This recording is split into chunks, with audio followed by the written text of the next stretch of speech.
এই হলো অবস্থা। দেখো, আমরা এখন ঘুমাতে যাব। দুপুরবেলা ভাত খেয়েছি। এই যে আমার পুলকিত, হ্যাঁ, আমাকে বলছে ব্লগ বানাও, ব্লগ বানাও, আমরা ভিডিও দিব। এখন আমরা ভিডিও দিব, হ্যাঁ, তোমরা সবাই দেখবে আমাদের ভিডিও। কিন্তু কি দেখবে? দেখার মতো কি আছে? হ্যাঁ, ধরো আমি যদি ওর চুল চুল আমি করি, চুলে গুদগুদি আছে কিনা দেখি। কুতু কুতু কুতু কুতু কুতু কুতু কুতু কুতু কুতু কুতু কুতু কুতু। তো চুলে তো গুদগুদি আছে, আছে না? দেখো, হাসবে, দেখো। কুতু কুতু কুতু কুতু কুতু কুতু কুতু কুতু, এই যে হেসে দিছে। আচ্ছা, আমাদের চুলে তো গুদগুদি থাকে না, কিন্তু ওর চুলে গুদগুদি আছে কেন? কুতু কুতু কুতু কুতু কুতু কুতু কুতু কুতু কুতু। আবার আছে না, গলায় কিন্তু গুদগুদি নাই, দেখবা? এই দেখো, গলায় গুদগুদি আছে, চুলে গুদগুদি নাই। কুতু কুতু কুতু কুতু কুতু কুতু কুতু। গলায় গুদগুদি আছে, কিন্তু কেন গুদগুদি আছে?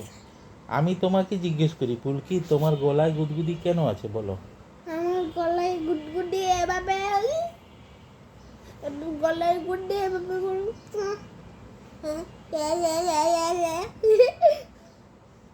এইটা কোনো উত্তর হইলো? ভালো মতো বলো যে আমার এই কারণে গলায় গুদগুদি হয়। আমার এই কারণে গলা গুডগুডি হয়।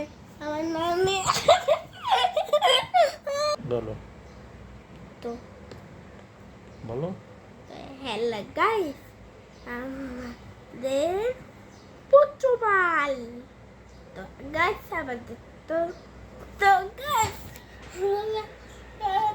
তুমি তো চলেই গেছো ভিডিও থেকে। তোমার গাইস কোথায়? গাইস ভিডিও নাই, কিছু নাই। তো বলো। গাইস আমার এটা আমার তো গাইস আচ্ছা, ঠিক আছে, বাই বাই। এই কথাই বলতে পারে না, দূর। আচ্ছা hello guys, welcome to my new blog. আমাদের পাপা হুম ঘুমাতে যাচ্ছে। হুম তো গাইস আজকে আমাদের ভিডিও কেমন লেগেছে, তো বাই বাই, সি ইউ।